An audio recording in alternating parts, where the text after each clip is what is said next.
Hello, everyone. Thank you for the opportunity to speak to you today. Um, I am pleased to have Oswald.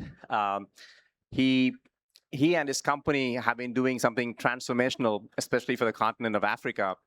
Um, I wanted you all to hear the story and specifically their journey as to how they got here. Um, this is perhaps one of the most interesting stories I've heard working at Rafay. We've been working with about 50, 60 neoclouds, and I want you to hear some of the interesting milestones and where they intend to take it for the continent of Africa in the next few years. So maybe we should start with in a little bit of your background. And maybe if you can just talk a little bit about Cassava itself and I think the story of your chairman and how he got started and how the mission of the company, that'll be great to hear. All right. Thank you very much, Mohan, for the introduction. And thank you very much, everyone in the audience. And this has been a great summit, to be honest with you. And thank you very much for inviting me to the stage. My name is Oswald, as alluded by the speaker who introduced us earlier on. And I'm the Global Strategic Partnerships SVP for our group. Our company, Cassava Technologies, is a digital technology and solution provider. We operate across Africa primarily. That's where we were born and raised. We've now grown up and we operate in Latin America. We also operate in India, in the MENA region. We have a dev team that is based out of Israel and a partnerships office in San Francisco, which drives most of our demand side for our infrastructure. Our company was born out of a need on the African continent, which was in the early 90s, where connectivity was not available, and we needed to connect people. Around 1992, 93, I think there were very few people in Africa who had actually had the phone ringing. But today, there are millions of people now with mobile devices and technology. And this is the essence of why we always, as a company, strive by all means to build technology for emerging markets. So we have positioned ourselves as an emerging markets player. And primary to our strategy is always the fact that we need to provide digital solutions that actually create impact, grow businesses, drive digital transformation for governments across the continent. And we're doing this across over 40 countries globally.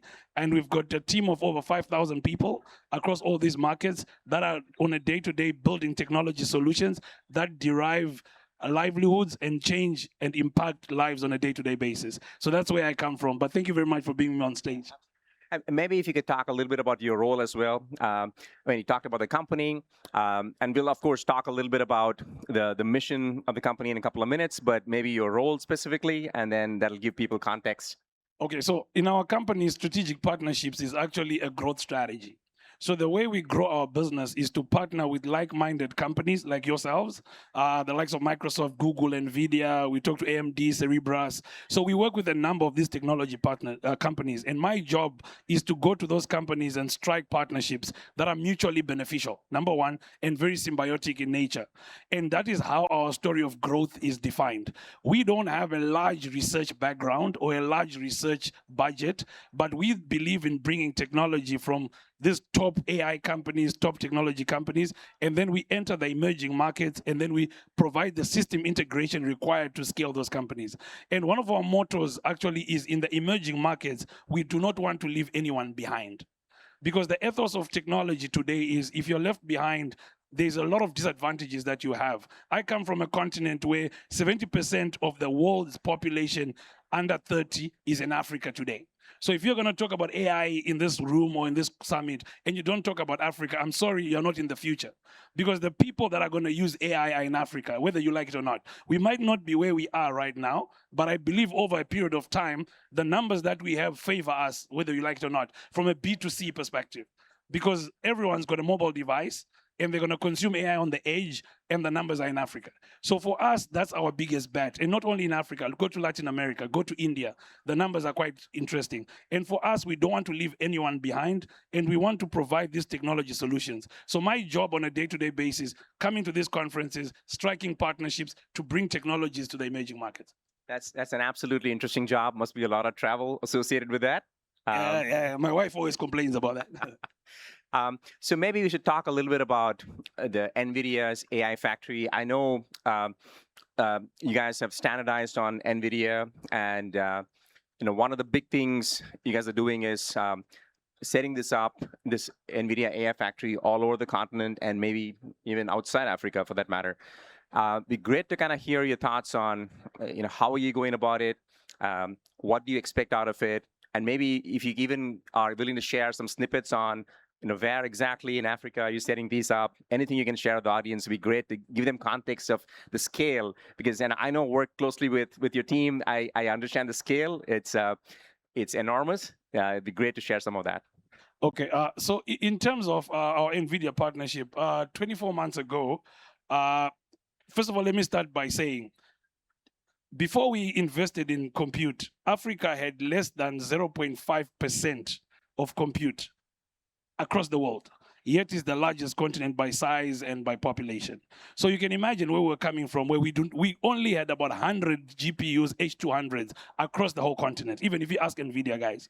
So we wanted to make sure that Africa is not left behind. That's number one. Number two, we are not going to be consumers of AI. We want to create AI.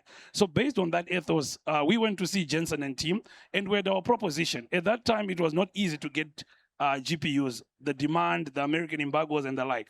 But we then raised capital to acquire a significant number of GPUs. We own data centers on the African continent, over 7 of them, right? So we knew we already had data center space. We got the largest dark fiber connectivity across 36 countries in Africa, undersea cables also. So we had the infrastructure that could overlay compute and data centers. So when the Jensen and team came on board, they then ended up investing in our company, number one. Google also invested in our company. And then we managed to build this infrastructure that is now being utilized by Africans across multiple countries. Our vision is actually to deploy infrastructure along cluster lines. Africa's top economies are Nigeria, South Africa, Kenya, Egypt, and Morocco. So we have data centers we're setting up in those countries, and we're bringing multiple different types of compute from TPUs to GPUs. Then on top of that, we've got edge deployments on the edge where we are bringing in infrastructure for smaller countries that can actually be consumed by large corporates in smaller countries. So our vision is on Africa is actually to make sure that every country has compute and the creators and enterprises, governments can leverage on that. In Latin America, we are doing the same in Colombia, Paraguay, Uruguay, Brazil, Argentina, and Peru. And we're extending on that front. In India, we're in Pune right now, where we are deploying. In Israel, we have a cluster we're looking at. So we want to distribute across emerging markets so that compute could be available. Number one, people can create. And our strategy is always to be agnostic on compute. So that's something that we are really going to town with. And working with you guys has been amazing because on top of this infrastructure, we are building orchestration in a number of capabilities. Yeah, maybe we should talk about that a little bit in the sense, getting the hardware is one thing, that is hard work. Maybe we should just talk a little bit about how you make this infrastructure available to users and how you went about it. I think the backstory there might be interesting to hear. I'm sure the audience would love to hear that.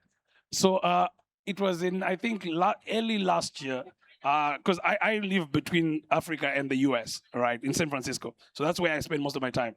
So I was actually at NVIDIA offices, and one of our colleagues there that we work very closely with introduced me to your CEO and founder. And I spent the whole day trying to figure out and understand, we've bought this hardware, we've got this data center, how do we then make money from this? Right. So at the end of the day, when you're building the whole stack, there's energy at the bottom. You got chipsets, data center, storage, networking. You now talk about orchestration becomes very critical. You've got models on top. You got applications on top. So for us, we wanted to make sure that there's observability. Number one, multi-tenancy is supported. There's a governance framework that defines this. And we also wanted to make sure we have AI services leveraged on that and GPU as a service, not just rely on bare metal. So I spoke to your founder. We spent the whole day whiteboarding at NVIDIA. That's another job that I'm good at because we partner with NVIDIA. NVIDIA brings us partners, right? And that's the beauty of NVIDIA and being an NCP. So we did go there and we did do a lot of brainstorming to a point where we ended up contracting with you guys to build the orchestration layer for us. And we believe we're going to go across all those emerging markets together as partners as we demystify the investment of compute hardware and make sure that we create value on top of that hardware. So that's the reason why we're really big on working with you guys. Appreciate the partnership. It's actually been amazing working with your team. some of the use cases that we hear that are particularly unique, especially maybe you want to talk a little bit about what your plans are to get universities and students kind of up to speed with AI, because access to GPUs is really hard if you're a university student. I mean, anywhere in the world. And I think you guys have a very innovative pathway you're pursuing there. It'd be great to hear a little bit of background on that. Yeah, so I visited the High Lab at Stanford last year, mid last year, and I met this Professor Fei. And she was telling me that Stanford gets no less than $20 million of compute for their students. And in Africa, it's zero, right? So for us, we then said, if all the students are the future of Africa, we need to make a plan to provide compute to the students and to the startups. So what we did is, working with your team, we created an orchestration platform where students actually apply for hours of compute use for their projects. And we're providing that for free to students as part of our development exercise to drive the development of use cases. The most amazing thing I can tell you is we've got about 4 startups. 2 of them are working on language models, and they're leveraging on this access, and they're translating into multiple languages. Africa has over 2,000 languages. So you can imagine there's a lot of work to be done on languages. And because of this capability we provided working with you guys, we now can access multiple applications. It could be conversational AI, could be like one guy is doing like radiography applications of radiography images in rural areas. The other guy's got agriculture applications where they've got a chatbot where you can actually interface with the farmer and the system to get advice on farming tips. The other guy is also doing healthcare tips. So because of that enablement that we looked at within an ecosystem that is starved of compute, we put money behind it. We created this platform with your guys where someone books 2 hours to train a model, 2 days, 3 days, and then they release the GPUs for other use cases. That has actually helped grow this ecosystem. And we were talking to the World Bank recently. We spoke to MasterCard Foundation. They're keen to scale up this across the continent. So that's some of the things that we spend our days doing. Although we also provide services to enterprises and governments, but I smile a lot when it comes to university students and startups, because I think that's where impact really comes from. I 100% agree with that.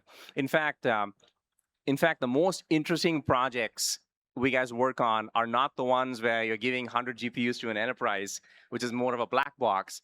It's to see how students and universities and individuals who use this compute to try new things. I think the biggest learning I've had personally from this market is you got to keep trying different things, and they find useful use cases. And to enable that, people need access to compute. And I think this is a fascinating way to approach the problem of getting everyone confident about doing transformative things using AI. Where do you see things going in the next, let's say, 4 or 5 years as you guys kind of go mainstream? And maybe if you can just kind of lay out a general roadmap of where you see things heading from Cassava perspective and what you wish would happen. Just your thoughts on that. I think from a business perspective, obviously we're a profit-driven organization. So we need to keep making money to support whatever we're doing. So on that front, I think it's more about expanding our infrastructure. So right now, I think we're also talking to you guys, NVIDIA and the other compute providers. We want to expand into India, into markets across Africa, into Latin America, Israel, and parts of Eastern Europe, right? So that expansion is going to keep going from a business perspective. And obviously there's a profit story there that we need to get from a curve perspective and more money being pumped into there. On the other side, I think we want to focus a lot on how do we support the ecosystem in creating use cases. AI is useless without use cases. I come from a continent where we have to have use cases that create impact. Otherwise, no one's going to care about this technology. So for us, we want to focus a lot on agriculture. We want to focus a lot on healthcare. We want to focus a lot on digital transformation of governments. We want to focus also on areas like education. How do we bring digital education such that everyone can get access to education? Because that's impact. On the third pillar that I would say I would want to see is creators.